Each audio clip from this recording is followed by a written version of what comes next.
The Earth is not a big rock infested with living organisms, any more than your skeleton is bones infested with cells. The Earth is geologically, yes, but this geological entity grows people, and our existence on the Earth is a symptom of the solar system and its balances, as much as the solar system in turn is a symptom of our galaxy, and our galaxy in its turn is a symptom of the whole company of galaxies. So in describing my talking at the moment, I can't describe this just as a thing in itself, because I'm talking to you. And so what I'm doing at the moment is not completely described unless your being here is described also. So if that is necessary, if in other words, in order to describe my behavior, I have to describe your behavior and the behavior of the environment, it means that we've really got one system of behavior. That what I am involves what you are. But the problem is, you see, we haven't been taught to feel that way. The myths underlying our culture and underlying our common sense have not taught us to feel identical with the universe, but only parts of it, only in it, only confronting it, aliens. And we are, I think, quite urgently in need of coming to feel that we are the eternal universe.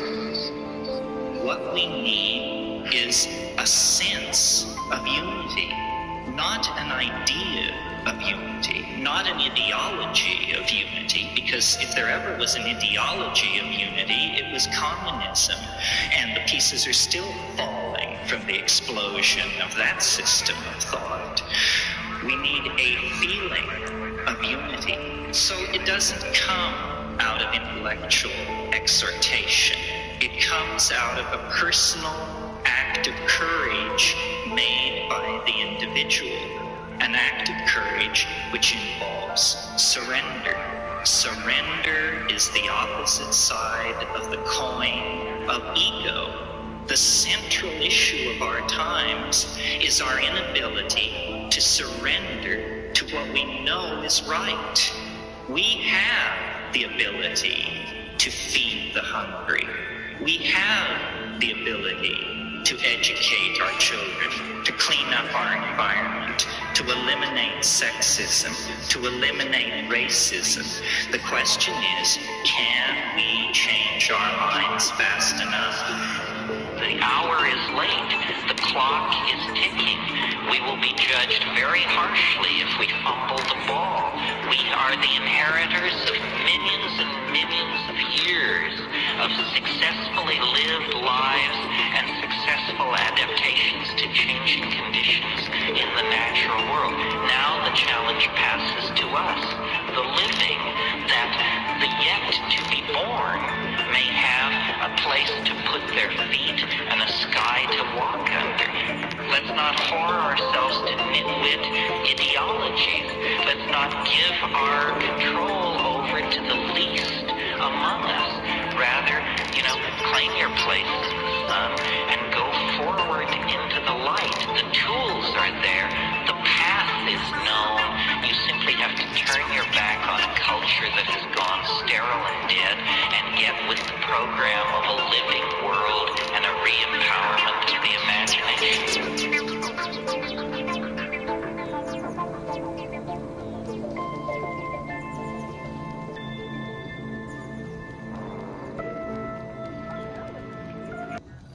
Nature is the final arbiter of cultural forms.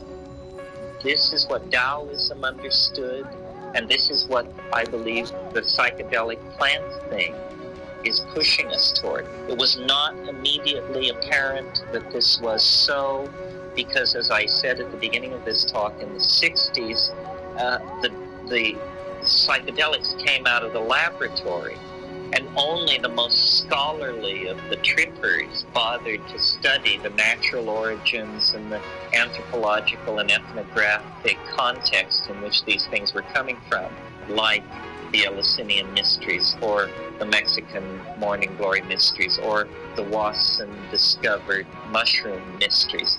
But if we can somehow link a respect to nature, a sensitivity to Gaia, a valuing of ourselves, a complete placing of our own feelings and our own perceptions in the forefront of trustworthy sources, and the psychedelics integrated into our lives, then there will be a tremendous cultural impact, a tremendous reorientation, because the message that nature is trying to give, the steering signal on the human species, comes through the accessing of this shamanic dimension outside of history. Revolutions are made by tiny percentages of the populations in which those revolutions are wrought. The important thing is clarity and connectedness, and a clear understanding of who one's antecedents are, what the source antecedents are, and what the target goal is. New Age is a pale label. New Age sounds too much like New Nixon, New Reagan, New retreaded everything. What is happening is an archaic revival, a harking back to cultural models 10 to 25,000 years old, because the profane fall into history is actually ending. The way the fall into history ends is with the progeny of Adam, the human race, recovering the control of the human form, the control of the human soul, the ability to turn ourselves into whatever we wish to be. This comes through the union of imagination, through understanding, into nature, the invocation of the dream. This is what the Australian Aboriginal Society is talking about. This is what the dream time is. Finnegan's Wake says, up in the end, prospector, you warp your whoop and spread your wings, sprout all your work. This up in the end, this end of time, this birth into angelhood lies ahead of us, but it is really part of the archaic return to the paradisical mode before history. The psychedelic hallucinogens are the catalysts. The minds that they touch become the catalysts within the society in general. And from there, the fashions, the social forms, the kinds of conscientiousness, the innate decency that is called forth by the authenticity of the experience is what will transform us. I mean, in the same way that an affair can become a love affair if there is mutual authenticity of behavior rather than simply a kind of flirtation. In that same way, our affair with Gaia can be a love affair if we can summon to ourselves the vision to make it so. And it means really being aware of the vastness of the ocean, of the precipice that late 20th century historical human beings stand on. We are about to leave for the stars. This is what is happening on this planet. A species prepares to depart for the stars. To do that, energy has to be marshaled. The lessons of the long march out of the trees and to this moment have to be collated, sifted, refined, concentrated. That is the alchemical gold. The historical process is the story of a prodigal son, of a wandering and a return. The return is meaningless without the wandering. The wandering has no meaning unless its fruits are given birth after the return. And I think that the last 1,000 years has been the prodigal journey into matter. And it ends finally with modern pharmacology, modern ethnobotany, discovering in the jungles of the Amazon and the mountains of Mexico the body of Eros, Osiris, fallen since the time of the flood, but awaiting the re-emergence of the cognizant human connection.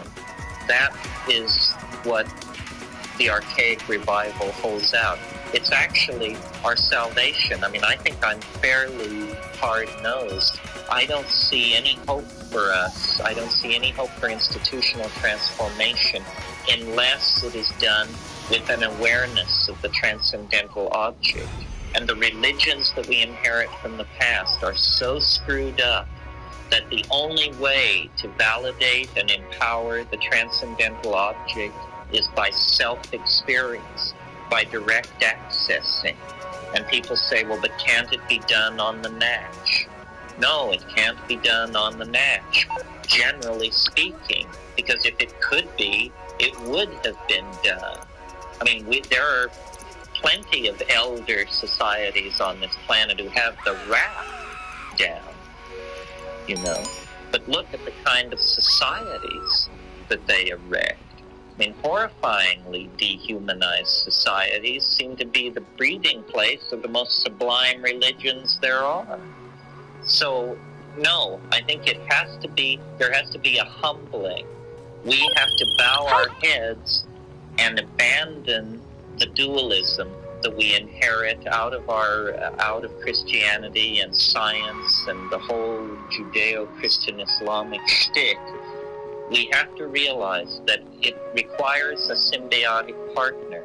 It's a hand-in-hand effort. Hello. And if we are willing to take the hand which nature offers in the strange form of the alien vegetation spirit from the stars that seems to infuse us on plant hallucinogens, then we will go forward into a bright new world. It's a partnership. It's a challenge. It's the only game in the planetary village. And I appreciate your letting me share with you my notion of it this evening. Thank you.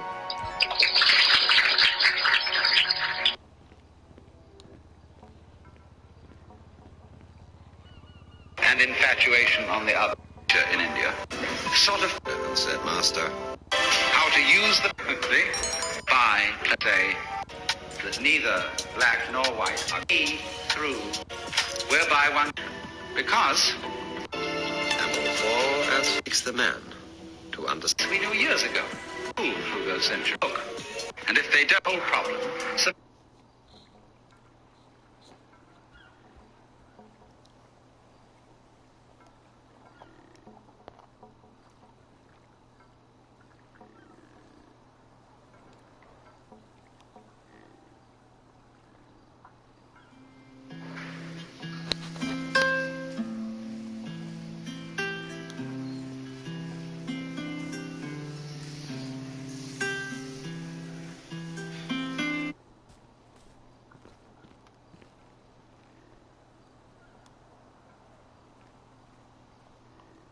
What if you invested $5 a day? every day. While all the dairy production is literally eating up, meat is pretty much the most inefficient way of feeding humans. If we look at it on a global scale, our meaty diet is literally eating up the planet. Why is that? And what can we do about it without giving up steak?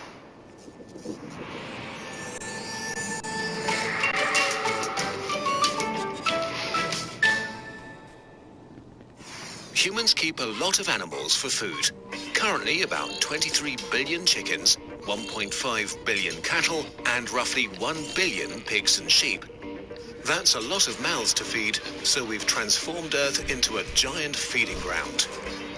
83% of its farmland is used for livestock, for example as pasture, and to farm fodder crops like corn and soy.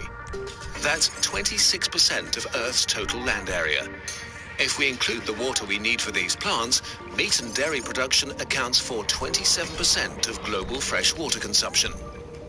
Unfortunately, meat production is like a black hole for resources. Since animals are living things, most of their food is used to keep them alive while they grow their tasty parts. Only a fraction of the nutrients from fodder crops end up in the meat we buy in the end. Cows, for example, convert only about 4% of the proteins and 3% of the calories of the plants we feed to them into beef. More than 97% of the calories are lost to us. To eat 1 kilogram of steak, a cow needs to eat up to 25 kilos of grain and uses up to 15,000 liters of water. Animal products are guzzling up tons of food, but they only make up 18% of the calories humans eat. According to projections, we could nourish an additional 3.5 billion people if we just ate the stuff we feed to animals. To make our favorite food group even more unsustainable, about 15% of all greenhouse gas emissions caused by humans are created by the meat industry, as much as by all ships, planes, trucks and cars combined. And there's another aspect to meat. It comes from actual living beings. Pigs, cattle and chicken are not the ones writing the history books, but if they were, humans would appear as rampant genocidal maniacs that thrive on suffering. Globally, we kill about 200 million animals every day, about 74 billion a year. This means that every 1.5 years, we kill more animals than people have lived in the entire 200,000-year history of humanity. One could argue that we're doing them a favor. After all, they wouldn't exist without us. We might eat them in the end, but we also provide food and shelter and the gift of existence to them. Unfortunately, we're not very nice gods. A lot of our meat comes from factory farms, huge industrial systems that house thousands of animals. Engineered to be as efficient as possible, they have little regard for things like quality of life. Most pigs are raised in gigantic windowless sheds and never get to see the sun. Sows are kept in pens too small to turn around, where they give birth to 1 litter of piglets after another until it's their turn to be turned into bacon. Dairy cows are forced to breed continually to ensure their milk supply, but are separated from their calves hours after birth. To fatten up beef cattle for slaughter, they're put in feedlots, confined pens where they can't roam, and put on weight more quickly. To make it possible to keep them so tightly together without dying of diseases, the majority of antibiotics we use are for livestock, up to 80% in the US, which helps in the short term, but also fuels antibiotic resistances. But the ones that may have got the worst deal are chickens. In factory farms, they're kept in such vast numbers and so close to each other that they can't form the social structures they have in nature, so they start attacking each other. To stop that, we cut their beaks and claws. Male chickens are deemed worthless since they can't lay eggs and are not suitable for meat production, so within minutes after birth, they're usually gassed and shredded in grinders. Several 100 million baby chickens are killed this way each year. Even if you had a personal score to settle with chickens, how we treat them is beyond broken. So, better buy organic meat, where animals are treated nicely, right?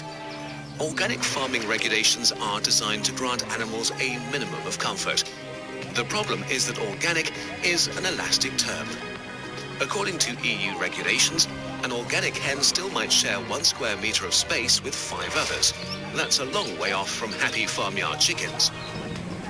Farms that sincerely do their best do exist, of course.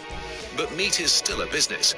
An organic label is a way to charge more money, and countless scandals have revealed producers looking for ways to cheat the system.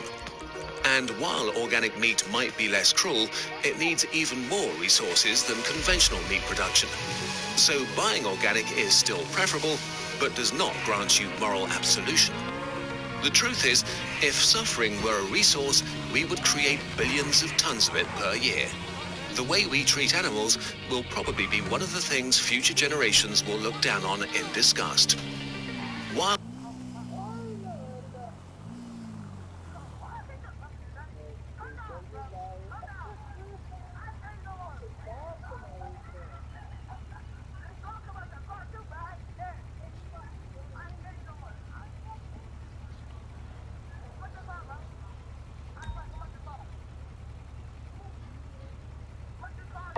I think everybody's looking for something that they already have. I think the reason that we don't notice it is because we are so distracted by the human levels of our experience. You might not actually be what you think you are. The fact that we're already enlightened, we're already complete, and it's just realizing that you're complete. So everything we do to each other, or everything we see in each other, is us seeing ourselves. And yet the one thing that remains is this feeling of existence. I'm not a human being that has consciousness. I'm consciousness that is shaped into a human being. All of us are energy. A human being is a very complex pattern of energy. I always have been that energy, and I always will be that energy. I know this conceptually. Why don't we feel it? And just like an ocean is water in motion, we can call a certain part of that ocean a wave, but it gives us the illusion that the wave is a separate entity in the ocean. But a wave is not in the ocean, a wave is the ocean. And similarly, we might not be waves. Maybe we're the ocean. Maybe all of us are energy, and we can realize that directly. All suffering is based on the illusory separation that there's an individual in the environment, that there's a person that has to survive, that this specific collection of 1,000 trillion atoms has to hold itself together. But if I realize directly that I am energy, and I realize that the body and the mind are a temporary manifestation of that energy, then I can fully accept the death of the body and mind as something that does not happen to me, because I was always energy and I always will be.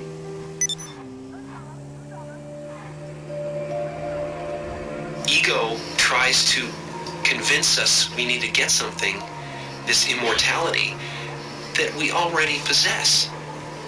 Ego is the voice in your head that says you're not as good as that other person. Maybe you need to do something else to make yourself better, to add to yourself. You know, and that's what it constantly is doing. It's trying to keep you from being you and me right now, loving this and loving this life. Once you realize you're complete, then this life and everything in it becomes a play of form, something to toy with and play with and make something good out of. And it really isn't to be worried about, it's to have fun with. You know, everyone is looking for God.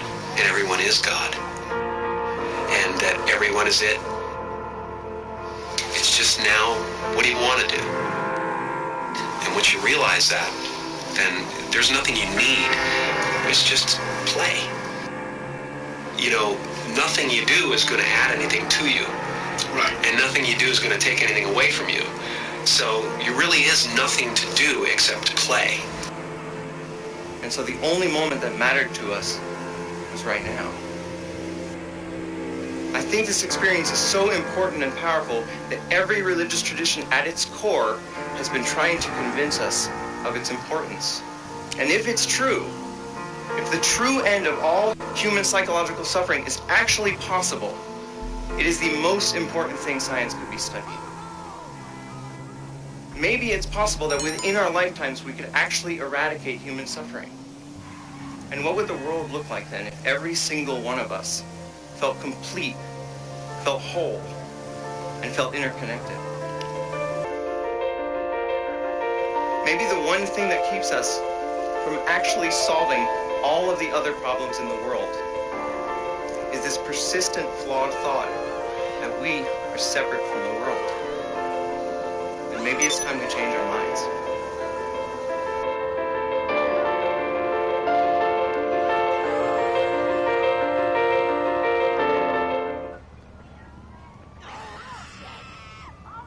Most people live their lives turning their backs on things too difficult to face.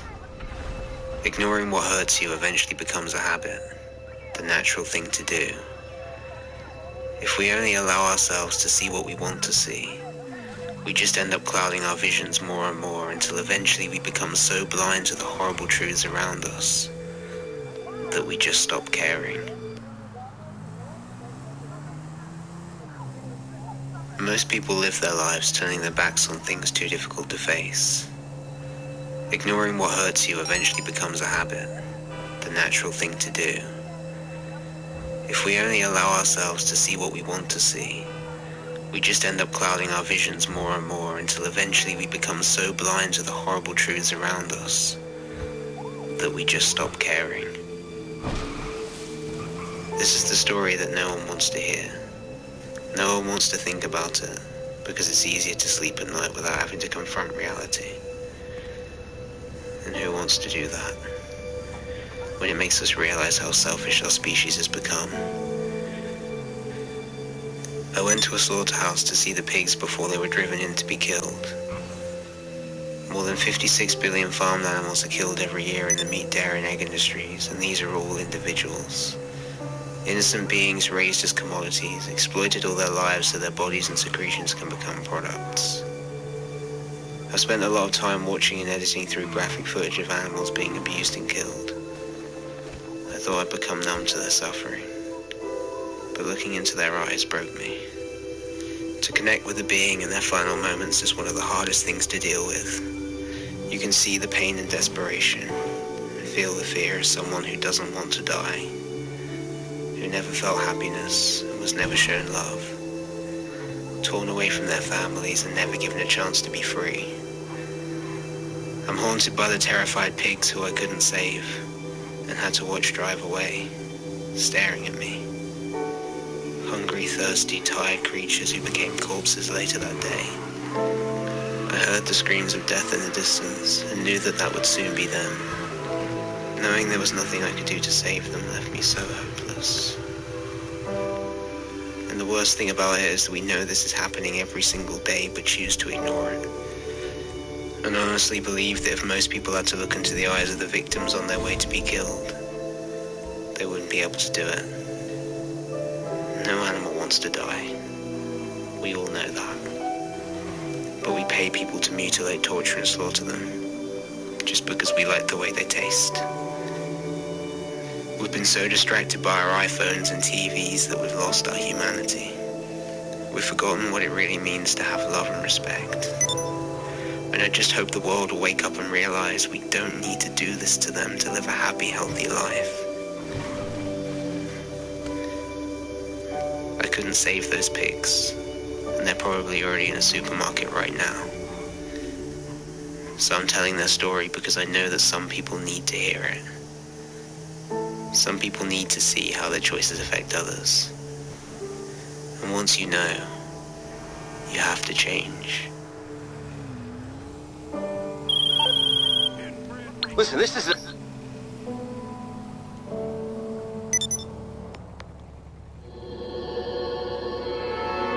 In the next few minutes, you will be given an eye-opening look behind the closed doors of modern farms, hatcheries, and slaughter plants, revealing the journey that animals make from farm to fridge.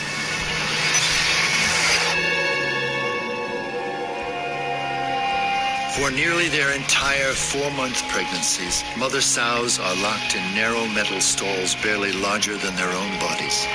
Many of the animals develop open sores and scratches.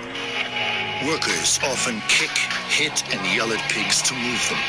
Soon after birth, piglets are castrated by workers who cut into their skin and rip out their testicles. Next, the workers chop off their tails. Both of these painful procedures are nearly always done without anesthesia. Many animals die from botched mutilations. Piglets who become sick or injured or who are not growing quickly enough are killed. Common killing methods include throwing animals into bins and painfully gassing them with carbon dioxide. Others are killed by being slammed headfirst into the ground.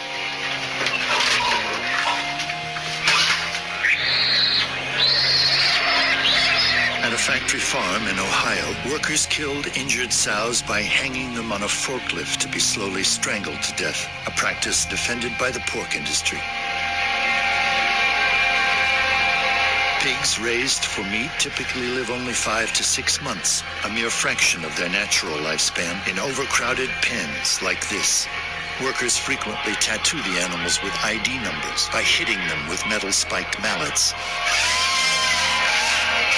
Once pigs have reached market weight, they are sent to slaughter. At the slaughterhouse, pigs are knocked in the head with a steel rod, hung upside down, and have their throats slit. Improper stunning condemns many pigs to having their throats slit while they are fully conscious and suffering. Others are even scalded alive in the hair removal tanks.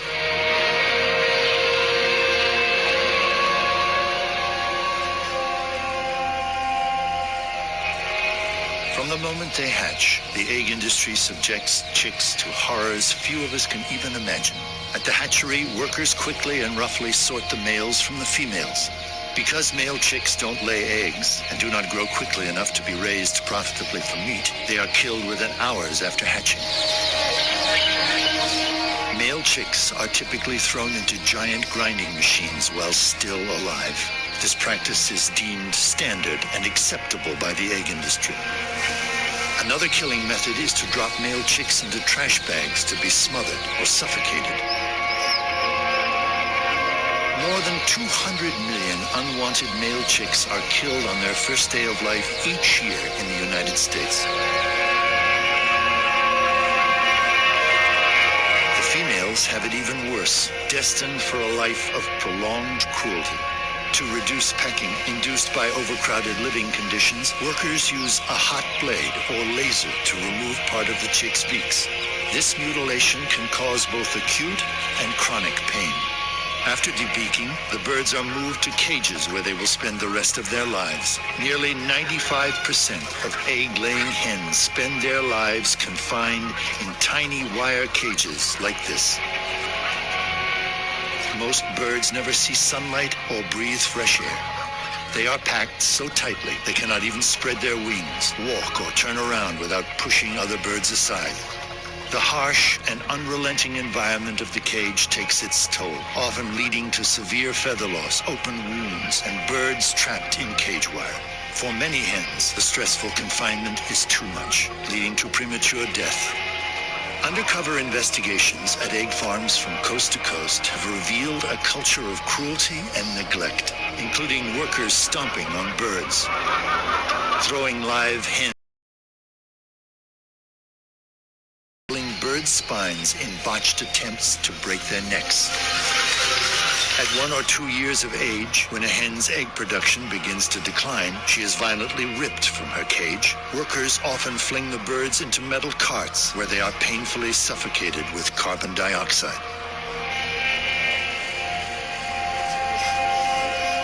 Crowded by the thousands into filthy sheds, chickens and turkeys are denied many of their most basic natural behaviors and needs, such as fresh air and exercise. Through genetic selection, chickens and turkeys raised for meat have been bred to grow so large so quickly that many suffer crippling leg disorders, chronic joint pain, and even fatal heart attacks. Sick or injured birds often have their necks broken.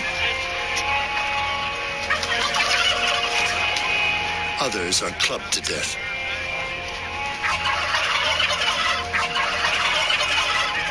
Those who live to reach market weight are thrown into transport crates and loaded onto trucks bound for slaughter plants. Handling is often violent and frequently causes bruises. broken bones and other injuries. At the slaughter plant, the birds are dumped from their crates, then roughly snapped upside down into moving shackles by their fragile legs. From there, the birds are dragged through an electrified vat of water which renders them paralyzed, but not necessarily unconscious. They are then pulled across a blade which slices their throats, causing blood to pour from their necks.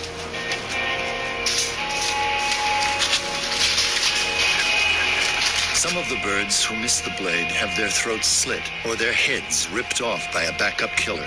Other birds are drowned and scalded in the tanks of hot water designed to loosen the bird's feathers.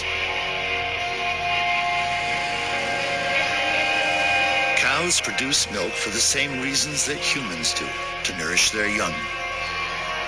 But calves on dairy farms are dragged away from their mothers and violently killed, all so that humans can have the milk instead.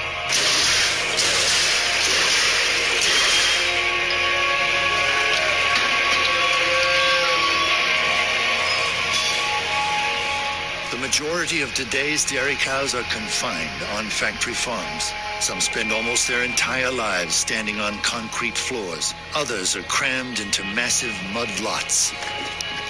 Workers subject young cows to painful mutilations and amputations. Here, a worker cuts off a cow's tail, slicing through her sensitive skin, nerves, and bone without any painkillers.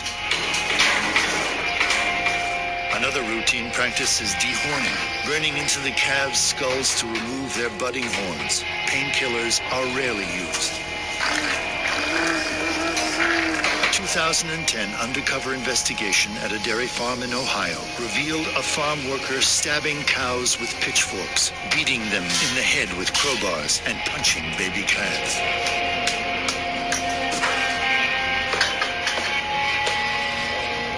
Injuries and illness often run rampant in filthy, disease-ridden factory farm environments.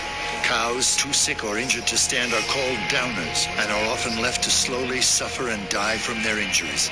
At a fraction of their natural lifespan, the so-called spent dairy cows are prodded onto transport trucks and shipped to slaughterhouses. An undercover investigation at a slaughterhouse in California revealed downed dairy cows being kicked, shocked, pushed with forklifts, and water hosed in the mouth and nostrils in an effort to get them to the kill floor. Most cattle raised for beef endure several mutilations without painkillers, including castration and hot iron branding. Most spend the last few months of their lives in overcrowded feedlots. Reliable, stunning practices at the slaughterhouse condemn many.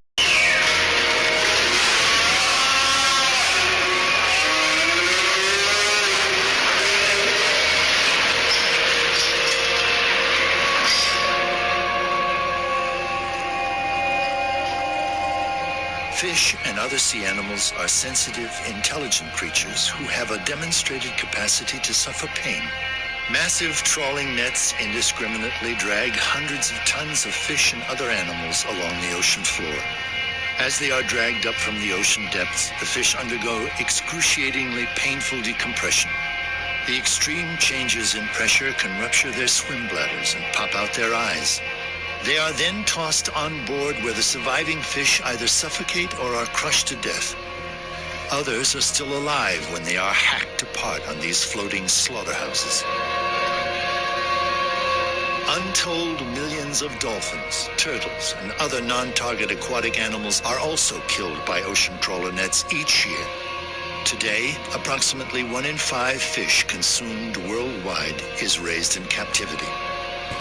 Like factory-farmed animals on land, farm-raised fish are crowded by the tens of thousands in small, disease- and excrement-ridden areas for their entire lives. When fish reach market weight, they are loaded onto tanker trucks and shipped to slaughter, where common killing methods include slow suffocation,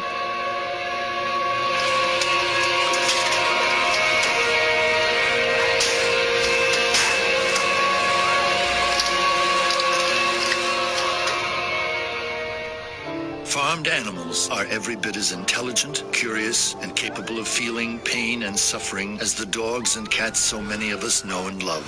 If you are at all moved by this film, please do your part. Make a commitment today to explore a vegan diet. It could be one of the best decisions of your life. By withdrawing our support of this cruel and violent system, we can put our ethics on the table and make a statement for a kinder and more compassionate society for all animals. For delicious vegan recipes, nutritional information, and tips on making the transition to a plant-based diet, please Only visit problem, you need somewhere to store a chooseveg.com. nerve center. If you ever start a club with Tony Prince, I'll give you another call.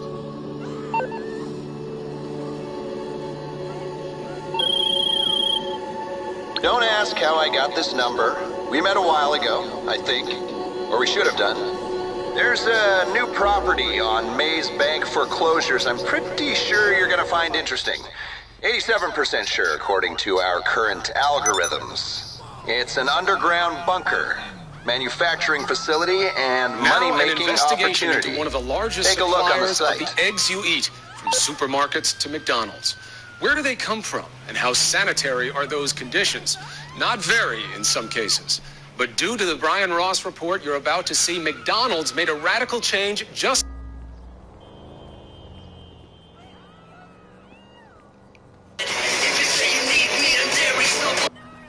Today we're going to talk about the world's forgotten victims, animals. Do you ever wonder why McDonald's and Burger King and Wendy's never show you those images in their TV ads? Instead they show you smiling cartoon caricatures of animals singing and dancing and playing, lying to you, brainwashing you, programming you not to care about things you would normally care about, things that you used to care about. Right now, at this very moment, on American highways, there are no less than 5,000 concentration camp trucks. Trucks that we've constructed. Inside these trucks, there are living, terrified, innocent beings. Cows and pigs and chickens. These trucks are being driven to concentration camp slaughterhouses that we've carefully constructed all across America. When the trucks arrive, the animals are so frightened, they won't even get off the truck. They're not stupid. They know what's next. So people go on the trucks with electric prods and force them to walk down the chutes to their own death. Or if the animals are small enough to manhandle like chickens, we'll just grab them off the trucks and toss them inside. Inside, these innocent living beings are hanged upside down, fully conscious. In other words, they go in alive against their will and come out chopped up into hundreds of pieces. You ever think that something's like missing from your life? And I don't mean just that your wife ran off or that your best friend is too good for you. Maybe it's that you're not running an air freight operation out of your very own hangar. Go to Maze Bank foreclosures and get one.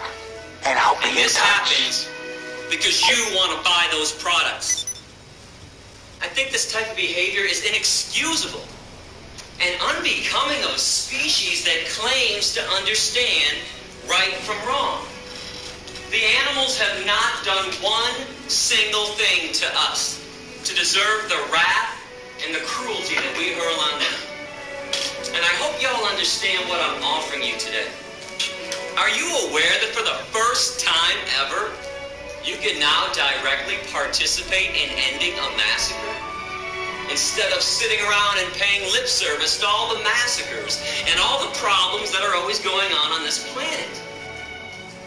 How would you feel if the day that you were born, somebody else had already planned the day of your execution?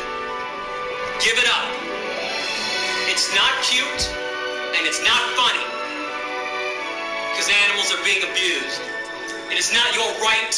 It is not your freedom to do this to them. You don't get to have freedom when somebody else doesn't. That's a violation. I'm kind of curious though. What's the excuse now? You got a choice today. You can choose to be radically kind.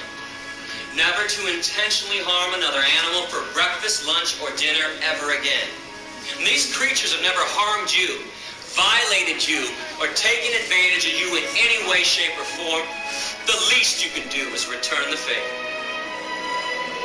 Or you can stay radically cruel. Keep the status quo as is. Make sure animals have no freedom. Make sure they never experience one drop of human kindness. Make sure their babies are stolen from them. Make sure their beaks are sliced off, their horns are cut off, and their testicles ripped out. Make sure there's a knife in their throat every second of every day for eternity. Really hope you make the right choice. If you say you need meat and dairy, stop lying. Stop caring about yourself and the things you're buying. Start caring for the billions that are dying. We're all bad, but as vegan, at least you're trying. This is how slaves are treated.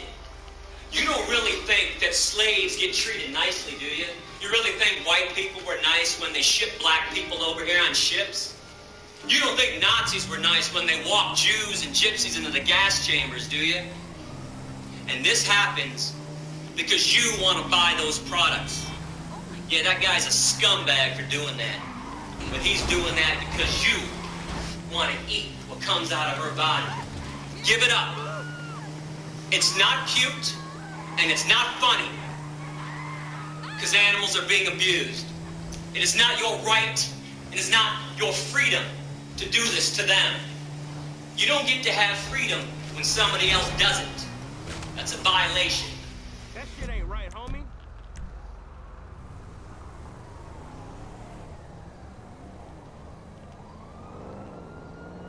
So, we all know that some foods make us gain weight, and some foods are definitely healthy. I realized I had the choice every single day to save over 1,100 gallons of water, 45 pounds of grain, 30 square feet of forested land, the equivalent of 20 pounds of CO2, and one animal's life, every single day. Veganism is the most powerful tool that we have for saving our planet, for ending world hunger, for improving our health when we eat health consciously, and for regaining our compassion, for becoming the people that we believe ourselves to be, good people. We all say we love animals, and we all are against animal cruelty, but we pay people to mutilate, torture, and slaughter animals. They can sense the fear, they can smell the blood, and they fight. You know, they fight to the end. In my years of being vegan and speaking with many, many non-vegans, I have yet to hear one reason that even comes close to justifying putting a sentient being through what we just watched. Not one. And it's not for any necessity. It's not because we need to for our health. It's just because we like the way they taste. And these creatures have never harmed you, violated you, or taken advantage of you in any way, shape, or form. The least you can do is return the favor. I'm a vegan, which means I don't participate in any animal exploitation or cruelty. I don't consume any animal products. And I wanted to show people through my journey and my writing on the blog just how easy that is to do. Yeah, right. How healthy it is. These are the top 15 causes of death, the top 15 reasons Americans die. And a plant-based diet can help prevent nearly all of them, can help treat more than half of them, and in some cases even reverse the progression of disease, including our top 3 killers. And our Cornell and Harvard say that the optimal amount of meat in a healthy human diet is precisely 0. They're killing you, they're killing the animals, and they're killing this planet.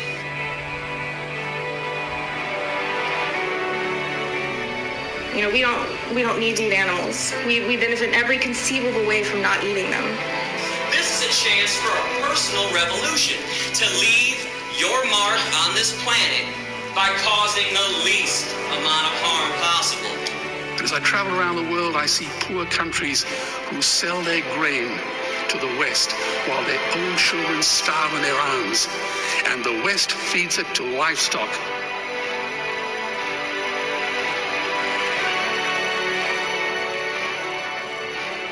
And good people don't take food from the mouths of starving children.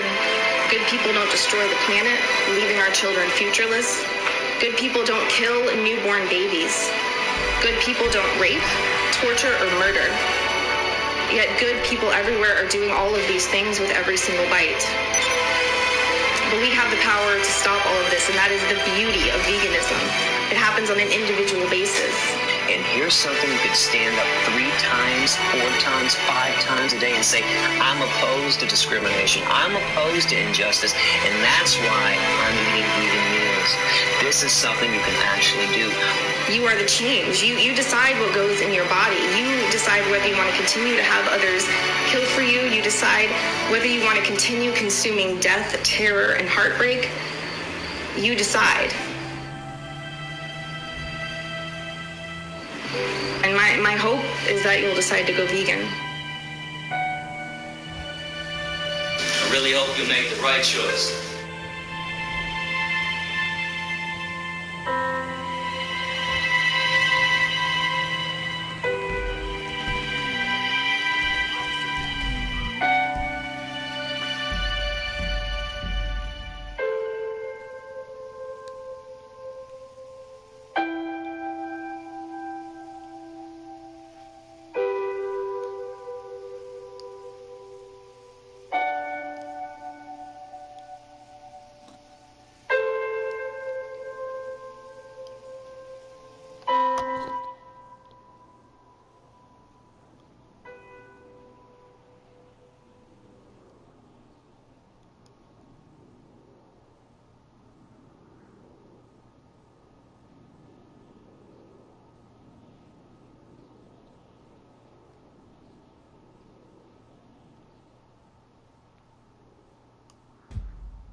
Bet you got a fat tax cut for that ride. Hey, those are some fine wheels.